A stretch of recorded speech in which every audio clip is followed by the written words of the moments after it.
If you are getting stall tactics or scare tactics from the credit bureaus, then you're going to want to stay and watch this whole thing because I'm going to explain exactly what you need to do. Very first thing that you need to understand is that the credit bureaus are not there and do not have incentive to remove negative items from your credit report. They are there to make this as difficult and as lengthy and most costly for you and free and fast for them. Because you have to remember, they make money off of your inaccurate information and they don't want you to see this because this is the letter or something to this effect that's going to remove the negative items from your credit report and force them to do an investigation. One of the things that I recommend is if you have an account with transunion.com or Credit Karma or Experian, that you get rid of them and you opt out. Why? Because they don't even have to send you an actual response. They can just email you and say, we don't even think that it was you. We think that it was a third party, an unauthorized party, and it just wasn't you. So I need you to get on a call with me, prove that it was you, and upload your identification online and go and dispute online. But what happens if you do that? What happens if you dispute online or you get on a call with them or you upload it? Well, first of all, you're giving up your rights under Section 623 and Section 611. And what happens when you do that is they do not have to notify you of investigation results. They don't have to forward things to creditors. They don't have to do a bunch of stuff. And you can't sue them. You've already given up your rights to that. You said that if it comes back and it's not in my favor, I'm totally okay with that. Not even a problem. And there's so many other things. But you have everything to lose and nothing to gain by disputing online or getting on a call with them. And that's exactly what they're trying to do, is make you give up your rights. That's the first thing. The second thing is them having no incentive to remove the negative items from your credit report. You have to understand who the credit bureaus are and what business they are in. They're in the data business. They obtain, maintain, and sell your information. They don't want you to have an 800 credit score or a 740 credit score. Why do I say 740? Because my site is my740.com to schedule a call with me, right? We want a 740 minimum, and a 740 is that perfect score where you get like the best rates. They want you in like, I don't know, 580, 600, 620 range, because you could still get approved for things, even a mortgage at a 580, but it's going to cost you so much money that you're just going to be pouring your hard-earned money into someone else's pocket, and there's not going to be anything other than a hole in your pocket where that money was, okay?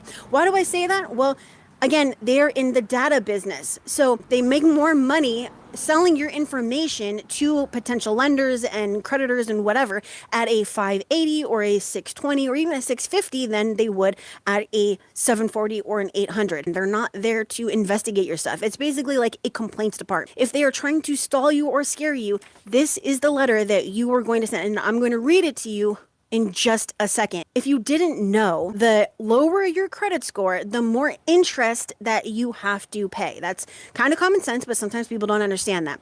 That also means that the credit bureaus get paid more for the people's information that have lower credit score, because it means that the data furnishers or the potential lenders can charge you more money with higher interest rates. That is how this business and this process works, okay? Now that you understand that, when you send a dispute to the credit bureaus, their job is to turn you around as fast as possible and make you go away, even if it means that they're going to lie to you or they have to scare you or they have to stall you. If you are getting responses saying, we don't think it was you, we think it was a credit repair company or an unauthorized party, everything that I already mentioned, and you don't know how to handle this, then you're going to end up just going around and around and around in circles, and you're not going to remove these things from your credit report. So here's the letter that I send out when this happens. I already have it on deck because I already know it's going to happen. Round one goes out, and then somewhere around 30 days, I send this letter out automatically, okay?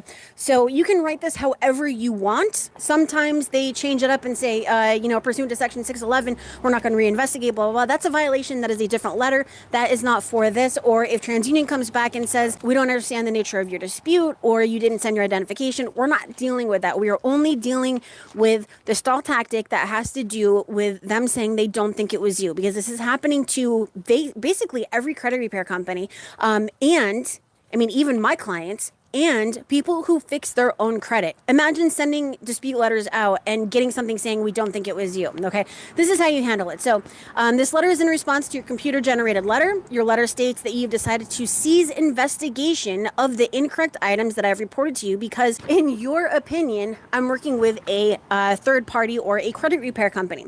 Well, in my opinion, it's an obvious dragging your feet tactic in order to delay my original request, and it's also a blatant violation of the FCRA. You are advised by me in my letter, and you're going to include your letter and dated, and then include the date to investigate a few things, blah, blah, blah. That request was written by me, sent by me, mailed by me, however you want to word it, and you're going to include your certified mail tracking number, not a third-party agency. You're going to include your identification as well. It appears obvious to me that you are abusing your power under the FCRA to escape a complete investigation. And FYI, I did some research on the matter and found that there's no law forbidding a consumer from working with a credit repair agency. And that just makes your response even more absurd. As a matter of fact, Congress has found the process so overwhelming that they specifically afford consumers the right to use a third-party agency, like a credit repair company, on their behalf if they so choose to, all right? Congress also reserves my right to sue a credit bureau for violations of the FCRA. I believe I can prove that you didn't blah, blah, blah, measures to blah, blah, blah.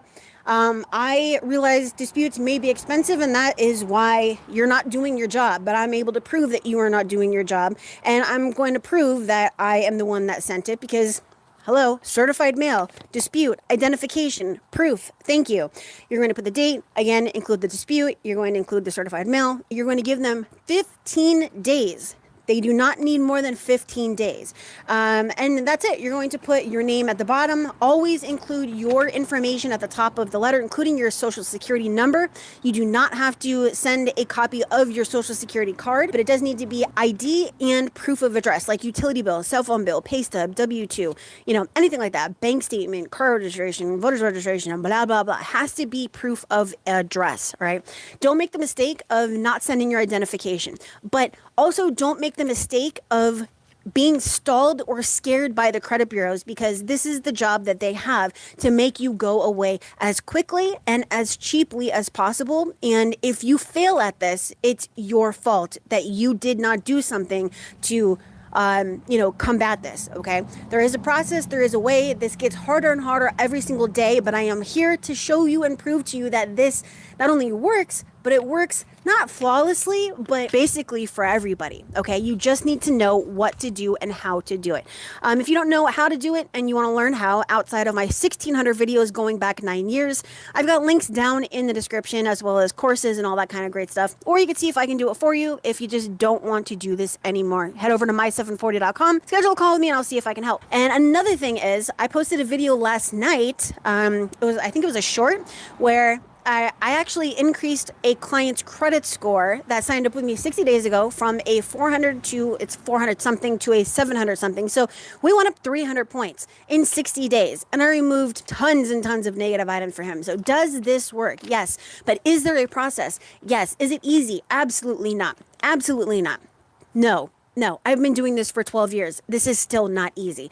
I just know what I'm doing. And I am basically a master at knowing how an account should and should not report, but I know all of the laws, and I use the laws to support my arguments, which are factual and unique, original pieces written right then in the moment based off that person's credit report. So this is why I get the results. And you can too, when you do it the right way. So speaking of that video where I did get that client an extra 300 points from a 400 to a 700, I will be posting that video later on tonight, where I, as always, show the before and after reports. That is it. I'm going to stop rambling. I will see you later. Smash that like, subscribe if you haven't done so that we can increase your credit score and remove your negative items, and I will see you next time.